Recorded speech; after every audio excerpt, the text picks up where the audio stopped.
ప్రతి సంవత్సరం భద్రపాద శుద్ధి చతుర్థి నాడు వినాయక చవితిని అత్యంత భక్తి శ్రద్ధలతో జరుపుకుంటారు.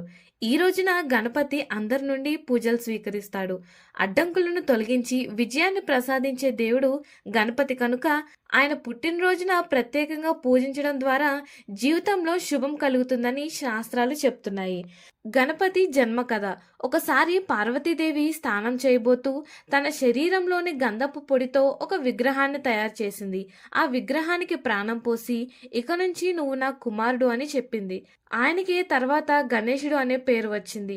ఆ సమయంలో శివుడు ఇంటికి రాగానే గణేశుడు తల్లి ఆజ్ఞ ప్రకారం ఆయనను ఆపేశాడు.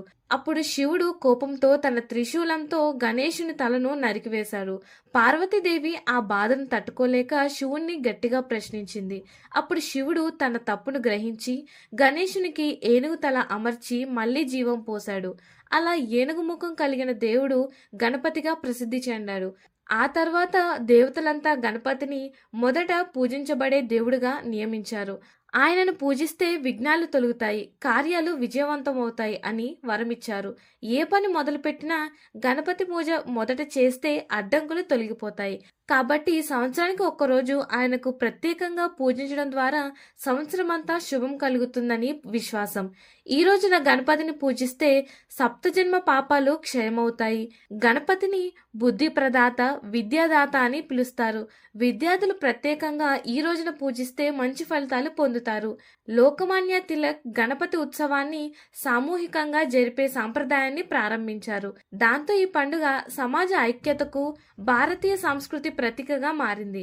మట్టి గణపతిని ఇంటికి తీసుకువచ్చి పూజ చేస్తారు. ఇది ప్రకృతితో మన బంధాన్ని బలపరుస్తుంది. మట్టితో చేసిన విగ్రహాన్ని నీటిలో నిమజ్జనం చేయడం ద్వారా సృష్టి లయం తత్వాన్ని గ్రహించమని సూచన. ఒకసారి గణపతి స్వామి ఎలుకపై ఎక్కి వెళ్తున్నప్పుడు చంద్రుడు ఆయనను చూసి నవ్వాడు. కోపంగా గణపతి ఎవరైనా చంద్రుణ్ణి చూసి గణపతి పూజ చేస్తే వారికి నీలాప నిందలు వస్తాయని శపించాడు. వెంటనే చంద్రుడు క్షమాపణ కోరగా గణపతి శాపాన్ని తగ్గించి ఈ రోజున నన్ను పూజిస్తే నా దర్శనంతో శాపం తొలగుతుందని వరమిచ్చాడు. అందుకే ఈ రోజున గణపతి పూజ ప్రత్యేకం. వినాయక చవితి కేవలం ఒక పండుగ కాదు, ఇది భక్తి, జ్ఞానం, విజయం, ఐక్యతకు సంకేతం. ఈ రోజున గణపతిని పూజించడం ద్వారా కుటుంబంలో సుఖశాంతులు, పిల్లలకు విద్యా విజయాలు, వ్యాపారంలో లాభాలు, సమాజంలో ఐక్యత కలుగుతాయి. కాబట్టి వినాయక చవితి నిజమైన ఉద్దేశం ఏంటంటే మన జీవితంలో ఉన్న విఘ్నాలను తొలగించి జ్ఞానం, శాంతి, సంపదతో నింపుతుంది. వినాయక చవితి పూజా విధానం. పూజ ఏర్పాట్లు. ఇంటిని శుభ్రం చేసుకోవాలి. గది ఒక మూలన గణపతి కోసం పీఠం సిద్ధం చేసుకోవాలి. పచ్చని లేదా ఎరుపు వస్త్రం పరచాలి. మట్టి గణపతి విగ్రహం లేదా పసుపు గణపతిని ప్రతిష్ఠించాలి.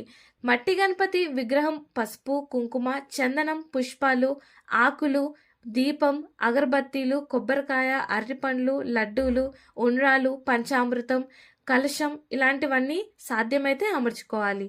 3 సార్లు నీరు తాగుతూ ఓం కేశవాయ నమ, ఓం మాధవాయ నమ, ఓం నారాయణ నమ అని చెప్పుకోవాలి. ఈ రోజున భద్రపాద శుద్ధి చతుర్థి నాడు శ్రీ గణపతిని పూజించి సకల శ్రేయస్సులు పొందుదును అని మనసులో చెప్పుకోవాలి. పూజా విధానం.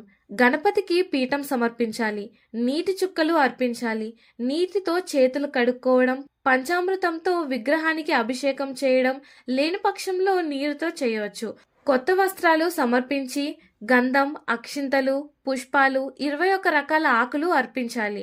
అగరబత్తీలు, దీపం వెలిగించాలి. లడ్డూలు, పండ్లు పెట్టి ప్రసాదం సమర్పించాలి. వినాయకుడిని మనసులో స్మరించుకోవాలి. ఓం గం గణపతే నమ అనే మంత్రాన్ని 21, 51 లేదా 108 సార్లు జపించాలి. జై జై గణేశ అంటూ కుటుంబ సభ్యులంతా హారతి ఇవ్వాలి. నైవేద్యం కుటుంబ సభ్యులు తీసుకోవాలి. గణపతి విగ్రహాన్ని 3వ రోజు, 5వ రోజు లేదా 9వ రోజున నిమజ్జనం చేయవచ్చు. మట్టి గణపతిని ఇంటి మొక్కల దగ్గర కూడా నిమజ్జనం చేయవచ్చు. పూజలో మాంసాహారం వండకూడదు. విగ్రహం ప్లాస్టర్ ఆఫ్ ప్యారిస్తో కాకుండా మట్టి విగ్రహం మాత్రమే పెట్టాలి. పూజ కోపం, హడావిడితో కాకుండా శ్రద్ధగా చేయాలి. వినాయకుడిని పూజ చేసిన తర్వాత కలిగే ఫలితాలు ఏంటంటే విద్యార్థులకు విద్యా విజయం, వ్యాపారులకు సంపద, కుటుంబంలో ఐక్యత, సుఖశాంతులు, విఘ్నాలు తొలగి అన్ని పనులు విజయవంతం జరుగుతాయి. అందరికీ వినాయక చవితి శుభాకాంక్షలు. ఇలాంటి మరిన్ని ఇన్ఫర్మేటివ్ వీడియోస్ కోసం మా ఛానల్ని సబ్స్క్రైబ్ చేయండి.